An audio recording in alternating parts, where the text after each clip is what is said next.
Persephone Jane here for Right Up Our Alley. After Jack's bookshelf tour, I thought I would do my own because before we are writers, we are readers. And we are very different readers, all of us. And those reading experiences influence the way that we write, which is why we are all very different writers. So to see a writer's bookshelf, I think is very insightful. And I think it would be really interesting, and I really, really hope that more of the writers in Right Up Our Alley take the time this year to do a bookshelf tour just for my own curiosity's sake. So this bookshelf, or this cabinet behind me, is where my bookshelf is. We have a goal of tiny living. Eventually, we will live in an RV that we will travel around the world in. Okay, around the U.S. It's kind of hard to take an RV overseas. But with that goal in mind, everything that we have in our house is strategic. And we spend lots of time purging and downsizing what we don't need and what we don't use regularly. It's a constant question we're asking ourselves in our house. So my bookshelf is not even this whole cabinet. Half of this cabinet is my clothing, my folded clothes. So I'm going to open this up, I'm going to flip the camera around, and we're going to talk a little bit about what's on my bookshelf. So these are the two bottom shelves of the green cabinet. You can see the top there is my folded clothes because I am fully committed to tiny living. And so these two shelves are my bookshelves.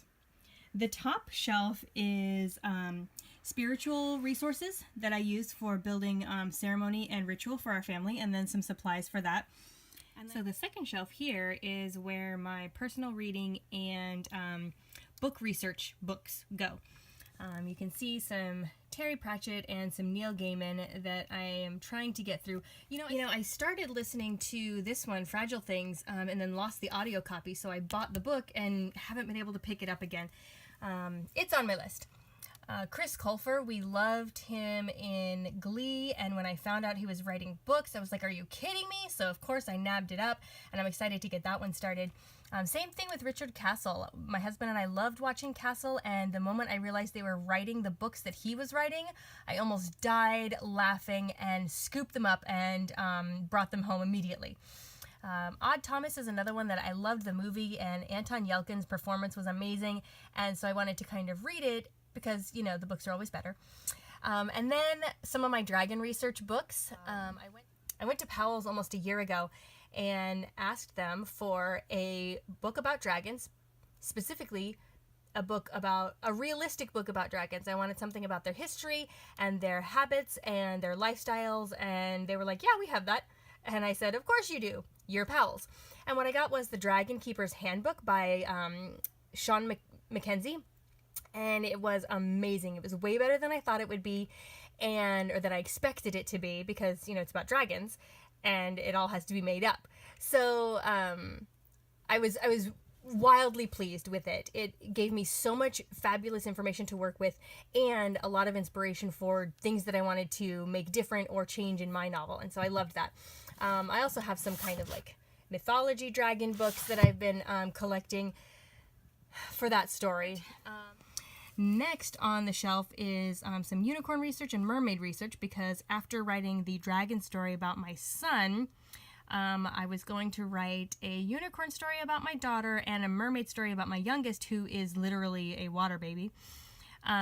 Those two books have yet to even be started. So we'll see where they go. You can see several Wicked or Wizard of Oz related titles in there. Wicked Will Rise is something that a series that I've been trying to finish up.